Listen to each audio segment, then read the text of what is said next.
old when he got news that would change his life forever.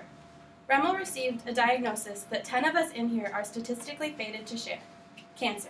For him, it was colon cancer, stage 4, an optimistic 2 years left to live. A year and 3 months after his diagnosis, Remmel and his family had decided that his health had deteriorated to an unbearable point. On June 13, 2011, Remmel made the personal decision to end his suffering via physician-assisted suicide and passed away surrounded by loved ones. You'll just have to trust that my quality of life has become unacceptable to me.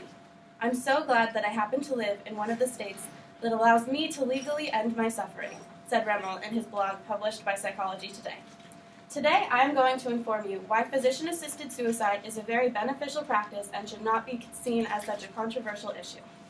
So, what is physician-assisted suicide and what's euthanasia? According to the Society of Critical Care Medicine, physician-assisted suicide is the prescription of a lethal dose of medication to be voluntarily self-administered by the patient.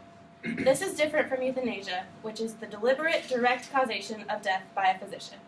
There are 3 different types of euthanasia.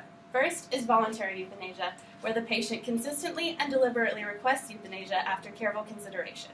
Second is involuntary euthanasia, where a patient is euthanized against their will.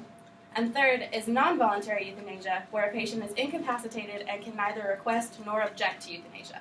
For the sake of my speech, I'm only going to address physician-assisted suicide and voluntary euthanasia because I don't believe that involuntary or non-voluntary are ethical and they're also not legal. So, why should physician-assisted suicide be legal? I found a lot of interesting things in the New England Journal of Medicine. And first, patients should be allowed to die with dignity and on their own terms. If they're suffering and they're terminally ill, I believe that patients should be allowed to control when they die and not have to get to the point where they're no longer able to take care of themselves. Also, family can say goodbye and have meaningful last moments with their loved ones instead of the death coming as a surprise. Patients can also become organ donors and help save the lives of others. Also, we euthanize animals that are suffering, so I believe that humans should have that same respect given to them. If they're capable of requesting physician-assisted death, they should get that same right to end their suffering. And death may actually be a better option. Nobody can confirm what happens after death, but whether there's an afterlife or people just cease to exist, it can be assumed that death would be better than prolonging a life of suffering. Here are some arguments against physician-assisted suicide. First, doctors are supposed to save lives, not end them. But doctors are actually supposed to act in the best interest of the patient. And a lot of the time, the best interest of the patient can be death. If a patient is capable of requesting physician-assisted suicide, they deserve the right to die on their own terms. Second, doctors shouldn't play God. God determines when people should die. But to be eligible for physician-assisted suicide, you have to be terminally ill with less than 6 months expected to live. This doesn't drastically change their life expectancy, but it will make their last days a lot less painful. Third, killing people is unethical. Where do we draw the line between assisting suicide and homicide? The patient must be in their right state of mind and request physician-assisted suicide multiple times before they're even eligible to receive the prescription, and it's always voluntary, so it's not murder. Okay, here are some of the requirements to be eligible for physician-assisted suicide in Oregon, according to Oregon's assisted suicide law. First, the patient must be 18 years old or older. Second, the patient must be an Oregon resident. Third, the patient must be capable. This means that they're able to communicate and make their own healthcare decisions. The patient must also be diagnosed with a terminal illness, an incurable and irreversible disease that will lead to the death of the patient within 6 months. If the patient meets these requirements, they're eligible to start the process of requesting assisted suicide, which includes at least 2 oral requests separated by a minimum of 15 days, a written request to their physician witnessed by at least 2 other people. 2 physicians must confirm the patient's diagnosis and prognosis and confirm that the patient is capable of making their own healthcare decisions.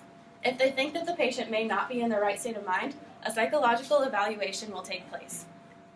The physician must also provide the patient with alternative options to physician-assisted suicide, including comfort care, hospice care, and alternative ways to manage pain so that they know that death isn't the only option. If the patient meets all of these requirements, they may be given a prescription for a lethal dose of medication, which is typically barbiturates.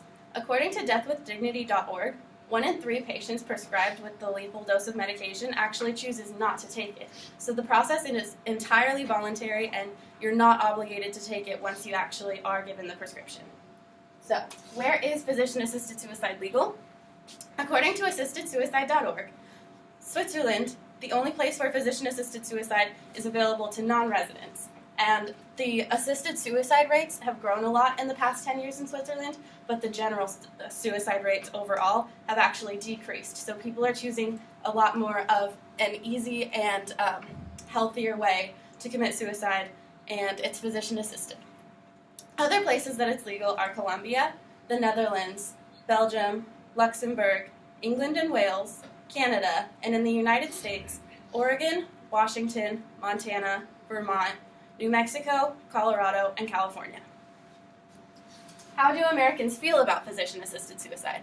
Over half of Americans agree that it should be legal for a doctor to administer life-ending medication to a terminally ill patient, but over 1/4 still believe that it should not be legal, according to Statista. I find this disheartening because I think that patients deserve the right to die with dignity on their own terms, and it's not going to affect your life if you disagree with physician-assisted suicide. I'm going to bring it back to Ethan Remmel, where I started. Ethan Remmel was a father, a husband, an accomplished professor who had a lot to live for. The choice to use physician-assisted suicide wasn't giving up. His life had already been taken from him by the immense physical and mental suffering that he was enduring. I will conclude with the words of Remmel, who summarized physician-assisted suicide not as the choice between living or dying, but as a different way of dying. In a post 2 months before his passing, Remmel stated, "If someone wishes to deny me the choice of physician-assisted suicide, it sounds to me like they're saying, I am willing to risk that your death will be slow and painful. Well, thanks a lot. That's brave of you."